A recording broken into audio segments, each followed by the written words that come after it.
बिस्मिल्लाहिर्रहमानिर्रहीम। अस्सलाम वालेकुम। ई लेक्चर पीके में आप सबको खुशामदीद। आज का हमारा टॉपिक है स्ट्रक्चर ऑफ एटमॉस्फेयर या लेयर्स ऑफ एटमॉस्फेयर। एटमॉस्फेयर की कितनी तहें हैं, या एटमॉस्फेयर की साख कैसी है, ये किस तरह का है। देखें, हमारी अर्थ सरफेस जो है, यहाँ से एटमॉस्फेयर जो है ये 60,000 किलोमीटर की बुलंदी तक फैला हुआ है। अब अर्थ सरफेस से 60,000 किलोमीटर की बुलंदी तक एटमॉस्फेयर को वैसे स्टडी करना बहुत मुश्किल है, इसलिए इसको डिफरेंट लेयर्स में डिवाइड किया हुआ है और इन लेयर्स की वजह से फिर हमारी एटमॉस्फेयर की स्टडी हमारे लिए बहुत इजी हो जाती है। अब पहले हम देखते हैं कि एटमॉस्फेयर की लेयर्स कौन कौन सी हैं। अर्थ सरफेस से लेकर 12 किलोमीटर की बुलंदी तक जो लेयर है that is called troposphere. Troposphere से ऊपर 50 किलोमीटर की बुलंदी तक जो लेयर है second layer that is called stratosphere. 50 kilometre से 80 किलोमीटर की बुलंदी तक जो थर्ड लेयर है दैट इज कॉल्ड मेसोस्फेयर। 80 से 800 किलोमीटर तक जो फोर्थ एटमॉस्फेयर की लेयर है दैट इज कॉल्ड थर्मोस्फेयर। 800 से फिर फाइनल बाउंड्री जो एटमॉस्फेयर की है देन 60,000 किलोमीटर जो लास्ट लेयर है, फिफ्थ लेयर है दैट इज कॉल्ड एक्सोस्फेयर। अब हम पहले ये देखते हैं कि ये लेयर्स जो हैं इनको स्टडी करना जोग्राफर्स के लिए तो इम्पोर्टेंट है ही, लेकिन आम जो कॉमन पर्सनस हैं उनके लिए भी इसमें बहुत सारी इंटरेस्टिंग चीज़ें हैं। तो पहले मैं उनके लिए बारे में थोड़ा सा ब्रीफली बताती हूँ कि कौन कौन सी इंटरेस्टिंग क्वेश्चन जो हैं वो आपको इसमें से मिल सकते हैं, तो आपके लिए स्टडी करना क्यों ज़रूरी है। जी, अब हम देखते हैं कि एक कॉमन पर्सन के लिए जो एटमॉस्फेयर की लेयर्स हैं उनमें कौन कौन से क्वेश्चंस मौजूद हैं। Number 1, in which layer we live, हम एटमॉस्फेयर की कौन सी तह के अंदर रह रहे हैं।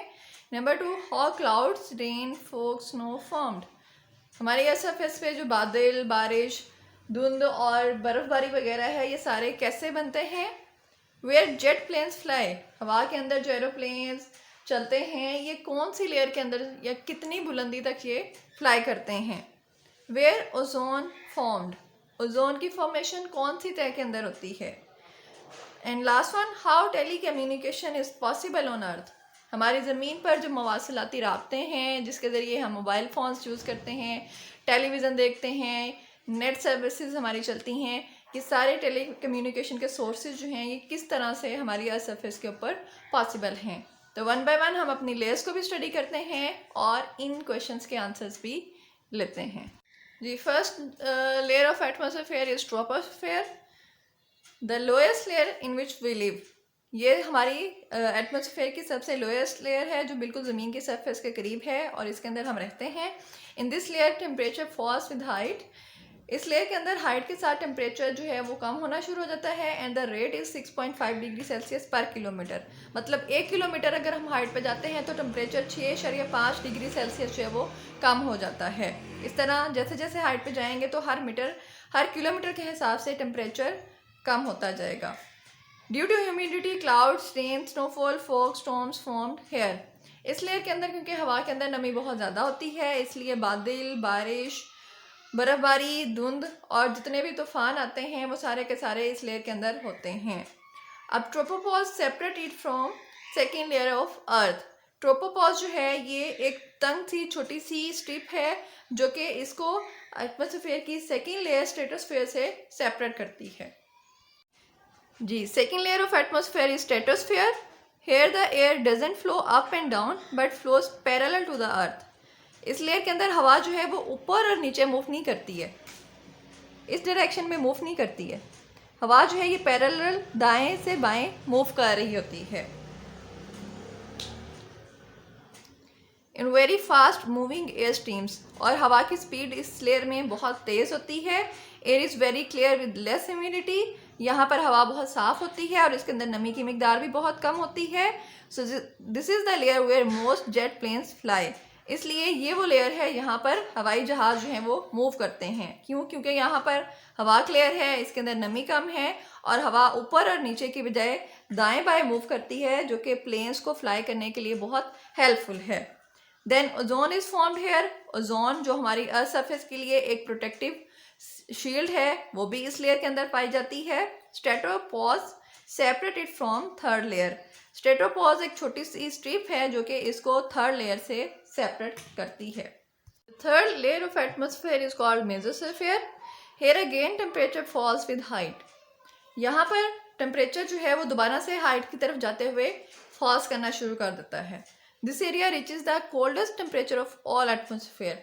पूरी एटमोसफेयर हमारी जो है उसकी जितनी भी लेयर्स हैं उसमें सबसे जो लोएस्ट टेम्परेचर है वो मेसोस्फीयर के अंदर होता है, that is going to -130 degrees and lower, जो कि बाज़-औक़ात -130 डिग्री सेल्सियस पे या उससे भी कम हो जाता है। So this is the fourth layer that is called thermosphere. Mesopause separate it from third layer mesosphere. Mesosphere जो हमारे एटमॉस्फेयर की थर्ड लेयर है, एक तंग सी स्मॉल सी स्टिप है, दैट इज कॉल्ड मेसोपॉज, जो कि थर्ड लेयर को फोर्थ लेयर थर्मोस्फेयर से सेपरेट करती है। Oxygen and nitrogen are present here in ionised form. Oxygen और नाइट्रोजन इस लेयर में बहुत ज़्यादा मिकदार में पाई जाती हैं और आयोनाइज फॉर्म में होती हैं। So a light sheet called aurora borealis in northern hemisphere and aurora australis in southern hemisphere can be seen on sky.